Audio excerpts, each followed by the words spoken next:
Hi guys, James at Rampant Lion Reviews again for you today with another beer review. For this one, we are going to head over to Finland once again, and we're going to have a look at yet another one of my Riku beers. If memory serves me correctly, this one would have arrived in Riku box number 1, and I've been sitting on it for a little while, but I think it should turn out to be pretty nice regardless. But yeah, first and foremost, a massive shout out and thank you to Riku Sanaxinaho, my Finnish beer mule, living in Oulu in the northwest of the country, and it's thanks to him that you guys get to enjoy a steady stream of Finnish reviews here on the channel. A lovely guy, extremely knowledgeable about his beer, and it seems that he has his own beer mule network within Finland that he uses to get a hold of various different things from across the country, and he uses that to order a few extra things for me, and he sends them over the border here to Sweden for me to review. But yeah, as I've told you previously as well, there are some great craft beers and breweries over there, but they're nigh on impossible to get unless you're actually in Finland itself, bar a couple of breweries. So really cool to have people like Riku who help me facilitate things like this, and he also helps out sometimes with the information for these videos too, and he did that in this one. So Riku, massive thank you to you once again for making this review and all the other Finnish ones possible, and I hope that you guys watching enjoy these Finnish reviews as well, because I certainly enjoy tasting all these different Finnish beers. But yeah, for this one then, we are going to go to another brewery that I've never tried anything from before. These guys are a very well established brewery and very well respected, and the beer that we're looking at today I think might be quite similar to another one that we've had quite recently, which was very good. So fingers crossed this is another good beer. Hopefully it makes for an interesting review, and I hope that you guys enjoy my take on it. So yeah, we are going to go to Pori in the southwest of the country, and we're having a look at my first beer from Ruosniemi Panimo. So this particular beer is simply called Imperial Stout, Islay barrel. It comes in at 10% ABV, and this one is a version of their Ruosniemi Imperial Stout, which is aged in Islay Scotch whisky barrels. So yeah, this one I think should be very, very nice. So yeah, let's see how we get on with it then. So, as always with my reviews, I'll tell you a little bit about the brewery before we taste the beer. If you want to get straight to the tasting, just fast forward. All the usual links are in the video description below. That's the brewery website, the link to my other reviews that I've done, or hopefully I can do in the future from Ruosniemi Panimo. This is the very first time I'm trying one of their beers, as I mentioned, but there's all the usual social media down there. If you want to see more reviews, do please consider subscribing to the channel. The whole channel, of course, has a geography-based tagging system, so you can go into the homepage and search for beer based on country, city, state, county, province, prefecture, whatever it is you happen to be interested in. Do check out the playlist of beers from different countries. There is one there for all the Finnish beers that I've reviewed for you. That's being added to quite regularly at the moment. But I only have 1 or 2 Riku beers left to go through actually, so we'll need to sort some more out a little bit later on. But as always, please do get in touch and let me know some of the other beers and breweries that you guys would like to see me review. It's always great to hear from you guys that are watching the videos, and the support that you show the channel is hugely, hugely appreciated. So anyway, to tell you a little bit about Ruosniemi Panimo then, onto my brewery notes. So, Ruosniemi Panimo are based in Pori in the southwest of Finland, as I've mentioned already, and the company was founded back in 2011. So the two main men behind it are Juho-Matti Karpale and Antti Isomäki, who studied chemical engineering together at the Helsinki University of Technology. But they met at a party back in 1997, and apparently they were paired together in their first lab, and they were very active in organising events together after that. But through these activities, they met a friend called Hannesson, who would travel around the world trying different beers, and apparently the two of them blame him for their love of craft beer. But after university, both Juho-Matti and Antti got jobs in different companies, but Juho-Matti worked in food science and did various different things with sugars and yeasts and all of this. But when he was 30, he realised that he wanted to start brewing beer, and he started home brewing with Antti. But at first they were brewing in Juho-Matti's sauna, and then when his first child was born they moved to an old barn, an old cowshed on his brother's farm, and at this point they created a bigger 200-litre setup. But eventually it got to the point where it was a little bit expensive to run it without turning commercial and get some money back in, and it was at this point that they formed the company officially in 2011. But the original name of the brewery was Pori Ruosniemi, if I'm pronouncing that correctly, probably not. But they continued to brew at the weekends and work their regular jobs during the week for a little while, and they hired Jussi Luohi to come in and be the main brewer. But the company has 5 owners in total, which includes Jussi and Hannesson, and I think the other owner might be Kata, who is the is the sales manager at the moment, but I'm not 100% certain about that. But in 2014, Juho Matti started to work at the brewery full time, and then 2 years later in 2016, Antti did the same. But in 2018, they refreshed their branding, and it was at this point that the name of the brewery was changed to Ruosniemi Panimo. But apparently, they continued to brew out of the cowshed until 2019, at which point they moved to an industrial building in the north of Pori, where they operate a 20 hectolitre brewery. Apparently, there was only a 2-week break in their production, which is quite impressive, and they put that down to their engineering backgrounds. But they also have a taproom in Helsinki in the Kaivopiha district as well. But the name of the brewery comes from the district of Pori, in which they're located in the north of the city, and as of July 2021, when I'm filming this review for you, these guys have produced 155 different kinds of beer according to Untappd. But yeah, that's all I can really tell you about these guys for the moment. If you want to learn more about this brewery, you can check out the brewery website, you can follow them on Facebook and Instagram to keep up to date with all the latest goings on, and you can of course check out the Rate Beer, Untappd and Beer Advocate pages to learn a little bit more about all the different beers that these guys have done. So yeah, that is it for your history section, and I should apologise for any bad Finnish pronunciations in that little history section. It's a little bit difficult, of course, to get them quite right when you're going through it so quickly. And you know, the words in Finnish are very long. You look at some of these words and you look at this language and you think they must have just been having a contest to see how many vowels they can fit in the word or whatever. But yeah, you look at Finnish text and the length of some of these words is just insane. But yeah, anyway, that's a different story. But yeah.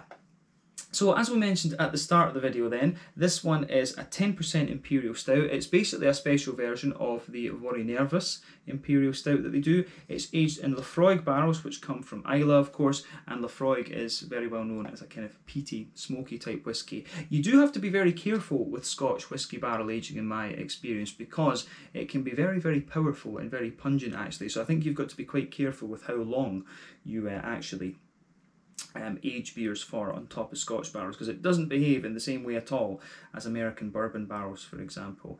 But yeah, this beer I think it reminds me a little bit of the one that we had from Islay Panimo recently. That was also a Scotch whisky barrel aged one, and that was a peaty whisky the peaty whisky barrels that they'd been aged in. But yeah, as you can see, the artwork on this one is pretty classy and pretty modern. You can see that there. I'm not sure exactly what this kind of branding symbol is meant to be, but you can see it is also on the bottle cap there as well. And it's worth pointing out that this beer is 2019 vintage, and I think it would have been 2019 actually, that or was it 2020? I can't remember exactly when Riku sent me the first box, but this beer did arrive in the first box that he sent me, I'm pretty sure. So yeah, we had said we might do like 2 boxes a year of Finnish beers, but it ended up that we struggle a little bit even with one, especially over the last kind of year or so. There's been boxes coming in from all over the place. But yeah, we will need to sort Riku box number 3 at some point fairly soon. But yeah, barrel aged series, vintage 2019, tells you aged in Laphroaig barrels, and the original beer, as we mentioned, was Ruosniemi. So yeah, this one should be really nice. But yeah, 10% Imperial Stout, this one, 330ml bottle. I'm not sure exactly what I paid Riku for this one, but I would guess somewhere in the region of €8 to €9. But yeah, just for what it is, I don't care. It's always cool to review some Finnish beers anyway, and you will pay a little bit more for them, because Finland is the most expensive country, I think, that uses the euro as its currency. It's kind of along economically, Finland is on the same lines as like Denmark, Sweden, Norway, Iceland. These kind of things. Strong economy, high labour costs, and so on. But yeah, let's get this guy out and we'll get on with the tasting then. And there we are. That looks very nice. But yeah, quite a bit of weight in that bottle actually. But yeah, there we are. Let me just line this up so that my OCD is happy. So, as you can see, and as you would expect then, from an Imperial Stout, this beer has poured a lovely, very dark ebony rosewood colour. That beer's pretty much black as night. If you shine the light through this, there's not even a little bit of a kind of Coca-Cola, Pepsi Max kind of colour edge to it. But you can see the head in this beer has come out somewhere between 1/3 and a half finger, and I would say that that's a medium a medium kind of beige colour, this one. It's got a little bit of darkness to it, but I think it looks absolutely lovely, and you can see it's a lovely kind of foamy head there. I think that will stick around for a wee while, but you can see that it is starting to thin out around the edges. But yeah, looks nice. There'll be a nice thick foamy ring around the edge of this one. But as we said, this beer is pretty much black as night, ebony rosewood, however you want to describe it. One or two big bubbles sticking towards the side of the glass there, but not too many, and you can see one or two little ones just heading up towards the bottom of that head there. But overall, it looks very nice. Now remember, the colour of your beer is determined by 1, the type of malts that you use. That usually determines the magnitude of the colour of the beer. 2, the length of your wort boil is going to play a role as well. The longer you boil the wort, the more the sugars caramelise, thus you get a darker colour of beer. A big imperial stout like this is probably going to undergo a wort boil of, 4 or 5 hours, something like this. But remember, because this is barrel aged, you will lose a little bit of the thickness of the mouthfeel and stuff like this, but any adjuncts and barrel aging, of course, will play a role in determining the colour of the beer as well. But when it comes to imperial stouts like this, the barrel isn't going to affect the colour too much, actually. I have seen 1 or 2 imperial stouts that have been affected by the colour of adjuncts, like beets, for example. We had that unusual beer from, I think it was Puasta in Estonia, where the beer had a little bit of a kind of purple tinge to it. But yeah, imperial stouts are usually that dark that nothing really affects the colour of them. But regardless, this beer looks absolutely lovely, exactly what we'd expect from an imperial stout in terms of appearance. So I think we can have a little look at the aroma of this one then, and see how we get on. Very curious about this, as I said. A beautiful smelling beer, that. Yeah. I could sit and smell these things all day. Now, as you'll know if you've watched the channel, I'm a huge fan of smoke in beers, of course. I love, whether it's Scottish peated malts or whether it's the more meaty Bamberg Rauch malts from Germany. I absolutely love smokiness in beers and whiskies and stuff like this. So this one is right up my street. So yeah, this aroma is definitely one to savour. Let's say that. But yeah, so you can smell in the backbone of this beer, you've got that lovely smooth woody character in there. You can smell a little bit of the oak, that sort of dry, slightly more, almost slightly spicy oak that you'll get from Scotch barrel aging. But of course you're getting a lot of that, earthy, grassy, peaty sort of thing from the Laphroaig as well. Now Laphroaig, I don't think, is the most powerful smoky whisky, I guess we could say, the most pungent smoky whisky that you'll come across, but it will pack a punch, let's say that. But in this beer, you can smell it actually just gives the beer a lot of depth in a sense. So you can smell that nice, smooth, just that smooth, earthy, grassy character that you'd always associate with Laphroaig.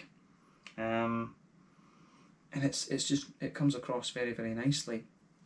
But you can smell a few elements of the beer itself in there as well. I mean, you get a toasty, well-fired bread crust out of it as well.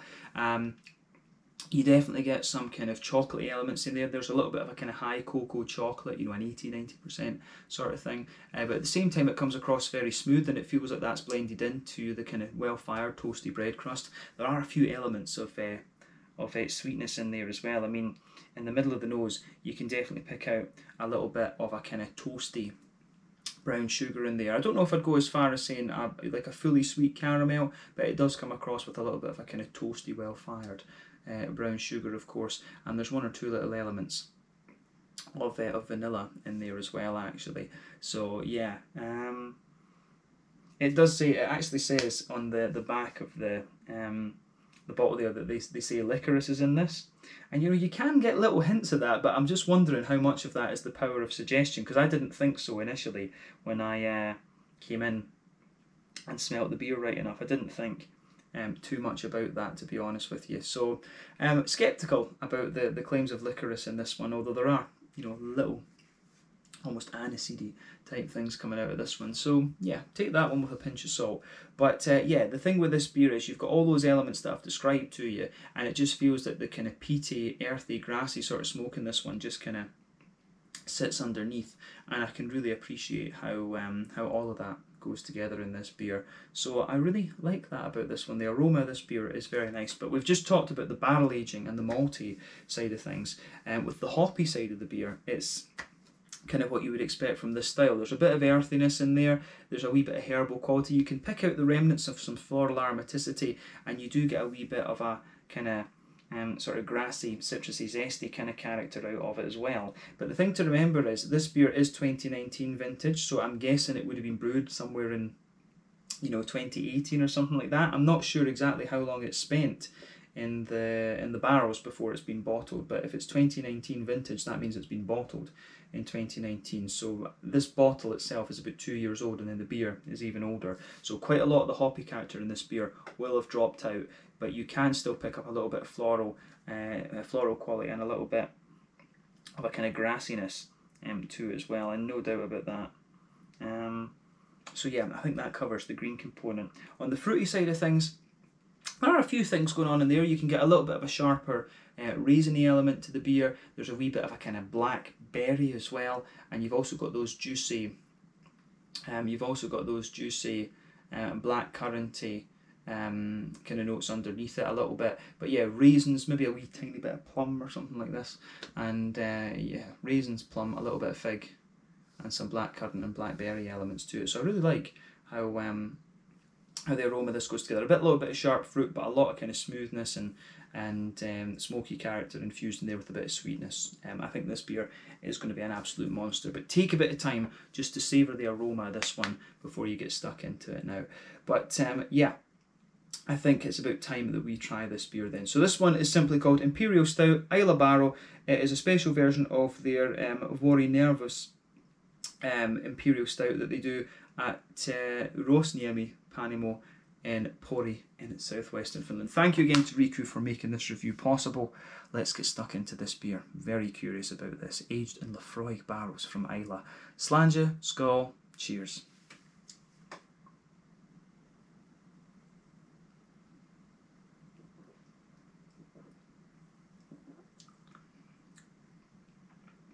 Oh yeah. Yeah. This beer does exactly what I was talking about earlier on.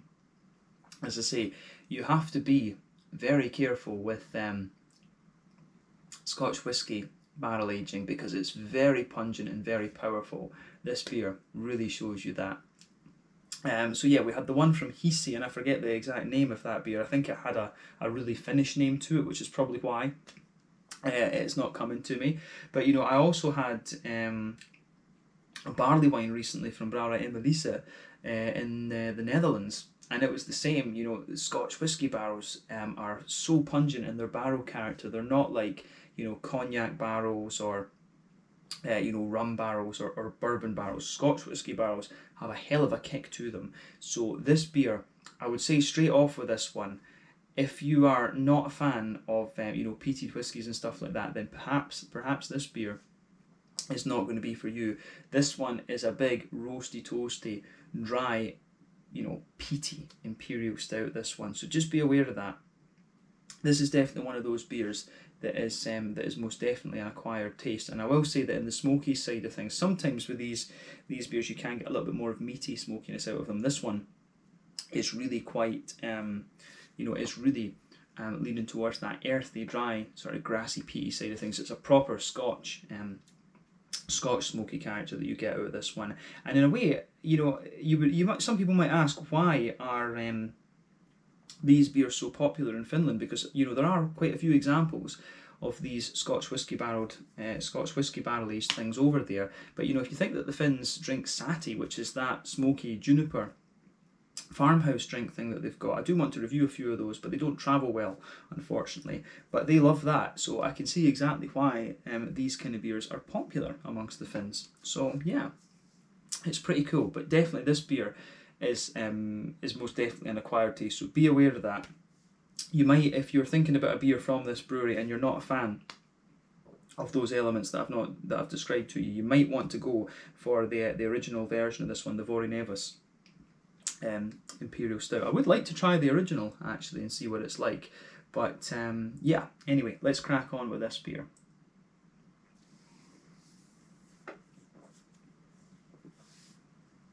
But this is, for me, it's right up my street. Again, a very clean, quite nice and dry Imperial Stout, this one. I think it really leans towards the Russian Imperial Stout category rather than anything else. But let's break down this flavour for you then. Straight away across the middle of your palate you can feel that smooth woody quality there. That's the absolute backbone of the beer. You'll also find that the further you go into the aftertaste, the further that you go into the aftertaste with it, you have you have a nice element of kind of, you can feel a little bit of a roasty, toasty, black malty kind of thing to it. You can really feel it's a little bit charred, this beer. So on top of the wood, you can feel the woody character just drying out the further that you go into the aftertaste with this one.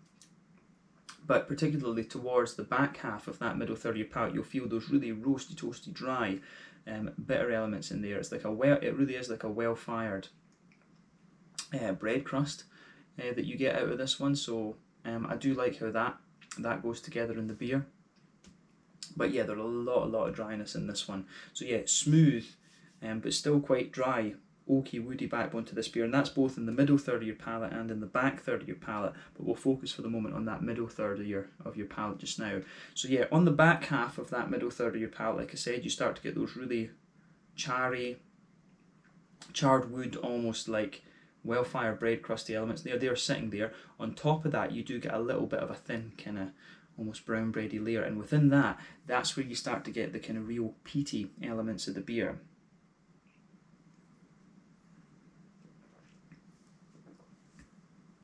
So yeah, you'll notice that when you first take the beer in as well, it comes across very smooth, and if you focus on that middle third of your palate, you can feel that bready layer, that smooth brown bready layer, and it just sort of fades away a little bit and becomes gradually drier and drier. So yeah, the brown bready layer in there, the peaty notes kind of sit in there, and you'll notice that on the front half of that middle third of your tongue, that's when you start to get the more kind of grassy elements out of it. So I really like how that side of things goes together in this beer as well. So yeah, the middle of your palate in this beer is really interesting. On top of this kind of bready layer with all the kind of peaty elements to it as well, there is a teeny little bit of a kind of chocolatey character to this one, but not a lot. This one really is more about the woodiness, the well-fired bread crust, the bread, the peat. It really is more about that. The little hints of like vanilla and the wee aniseedy sort of thing that you can pick up in the aroma. I'm not so sure that comes through in the actual flavour of this beer.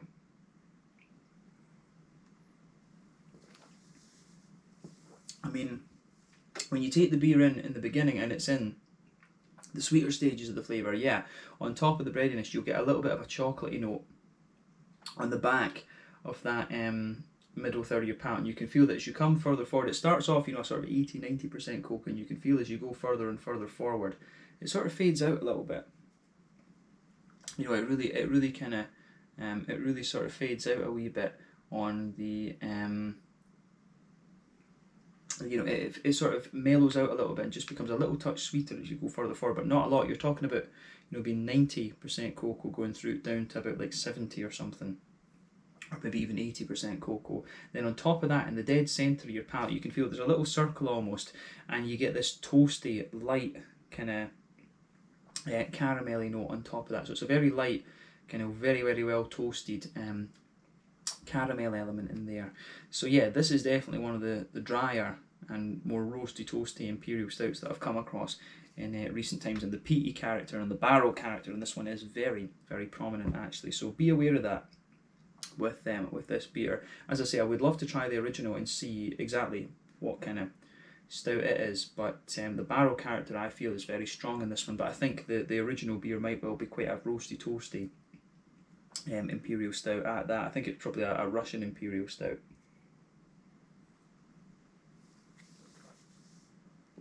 But yeah, in fairness, one thing I will say about this beer is that if you focus on the front half of that middle third of your palate in the early stages when the beer's sweeter and you're getting more of the bready elements, you can pick out teeny little hints of vanilla and stuff in there. But this beer, it's really about this beer is all about the transition of flavour. It comes in and it's quite smooth and quite sweet, and then it really dries out, and that's when you get all of these kind of little complexities that we've been talking about. But I think we've covered the middle third of your palate quite extensively now, and that's where the majority of the complexity lays in this one.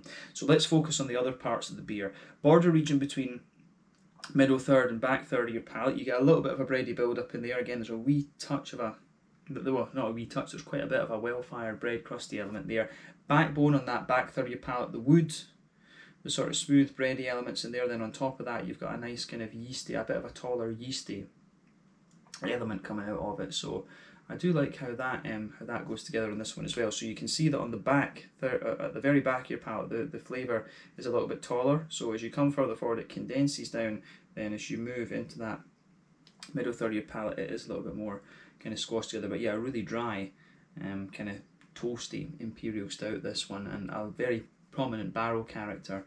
So absolutely, this beer is really quite an acquired taste. Be aware of that, but for me, right up my street. On the hoppy side of things then, as you know, as I said earlier, remember this beer is a 2019 vintage. A lot of the hoppy character will have dropped out of it, but you can still get a few things. Back corners of the palate, definitely a wee bit of earthiness in there, which I do like, and as you move further forward, you get a little bit of a kind of herbal character there, and as you push forward onto the further forward onto the front corners of the palate, you definitely have a little bit more of a wee bit of a floral aromaticity, and round the front curve of the palate you can feel the remnants of a lighter kind of grassy sort of thing there, and there are one or two elements of a kind of citrusy, grassy quality to this beer, so that's quite interesting as well. But yeah, on the on the front third of your palate then, for the fruity part of the beer, border region between the front third and the middle third of your palate, again there's a wee touch of bready build up in there, but a lot of well-fired bread crusty and kind of things there. I can't really stress how kind of dry and charred that almost bread crusty quality is, but you can feel that the base of that front third of your palate is that woody, that dry woody character, and then with a bit of that well-fired bread crust on top of it. You can really feel that in this beer, but then on top of that you get that nice oily bubble where the juicy fruity esters roll their way out of the beer.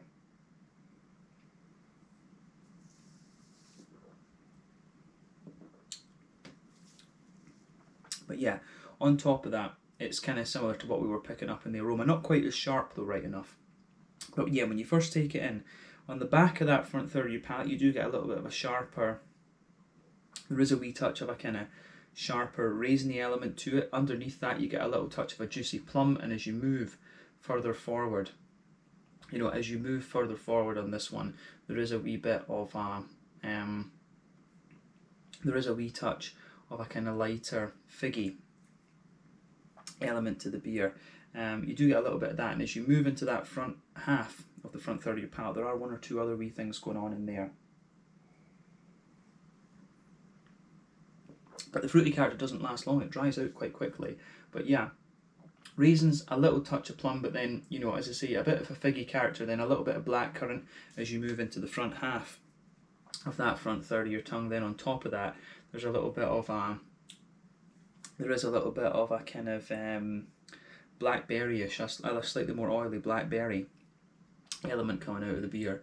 So yeah, I really like how the fruity side of this beer goes together, but it lingers a little bit. I mean, you get a little touch of the figgy character and the blackcurrant linger in there, and a wee bit of the blackberry, but you can feel the drier elements, the woody and the cherry elements of this beer really push through. So yeah, this is an interesting one, actually. This is a very, very interesting beer in the way it goes about its business. So yeah, this is one that I would say try for the quirkiness, but just be aware this is a big dry beast of a peaty Russian Imperial Stout, absolutely. But yeah, I think on that note, I think we've covered everything that we really need to say about the flavour of this one. Let's round off the review with the mouthfeel then. So what I would say about this beer is it feels very, very light in a sense. So I'd say that it's at the kind of top end of mid-body. The carbonation is very smooth. It feels really clean in a way as well. This is something that you often find with the Nordic beers. You've got the quality of water in the Nordic countries is extremely high. So I find this beer to be very, very clean. The other thing you have to remember about it too is that it's barrel aged. So whenever you barrel age one of these beers, you often sacrifice a little bit of the thickness of the beer to get all these infused flavours. And I think that is amplified a little bit more. That's another one of the things with Scotch barrel aging, is that you get very pungent flavours out of Scotch whisky barrels. So yeah, I think that effect is even more pronounced in this beer, I should say. So this one is quite a light imperial stout in terms of its body, I think, but it's certainly got a lot of depth of flavour to it at the same time. But yeah, in terms of IBU counts in this one, as for an exact figure, it's quite difficult to say, but I would, you've got the barrel aging elements, you've got the dry woodiness and the spiciness and all of this kind of thing from the cherry qualities and stuff. It comes across to me as quite a high IBU stout, so I wouldn't be surprised if this is like 80, 90 IBUs, somewhere up at that kind of range of the spectrum. It's quite a dry imperial stout, this one, but the question is, where is that border between dryness and bitterness? But on the malty kind of barrel aging side of things, like I say, a little bit of dryness underneath, a wee bit of smoothness, and it does have a wee bit of sweetness in the beginning, but it really moves towards the former qualities earlier on. Hoppy quality, most of it will have dropped out just because of the age of this beer, but you get a little bit of floral note and a wee bit of citrusiness to it at this point in time, and there's also just a little bit of a juicy fruity character in there as well. But again, the barrel elements start to push that out later on. But overall, I think this is a very, very nice beer, this one, and big thumbs up to Ruosniemi Panimo for this. I think they've done a solid job of this, but I would like to try the original and see what it's like in comparison. It'd be cool to try a few other styles from these guys as well and see what else they do, but this is one that just kind of caught my eye, if you like. I think this is one that we got through the Alco range for the first box. But yeah, we can leave it at that for this one then. So yeah, this one is the Imperial Stout, Islay Barrel as it's simply called, a special version of the Brewery Notes Imperial Stout from Ruosniemi Panimo in Pori in the southwest of Finland. Once again, thank you to Riku for making this review possible. I hope that you guys enjoyed my take on this one. Let me know your own thoughts on this beer in the comments section below. And let me know some other imperial stouts and other things that we should try from Finland, and indeed Ruosniemi Panimo itself. But yeah, thank you again for watching. Check out my social media, check out Ruosniemi Panimo, and I'm sure we'll review some more Finnish beers very, very soon. I do have one in mind to kind of round off this particular round of Riku beers with, and I think you will enjoy that review. But thank you again for watching. Check out my social media, check out Ruosniemi Panimo, Slange, Skull, Kipis and Kitos. See you guys very soon. Here we go.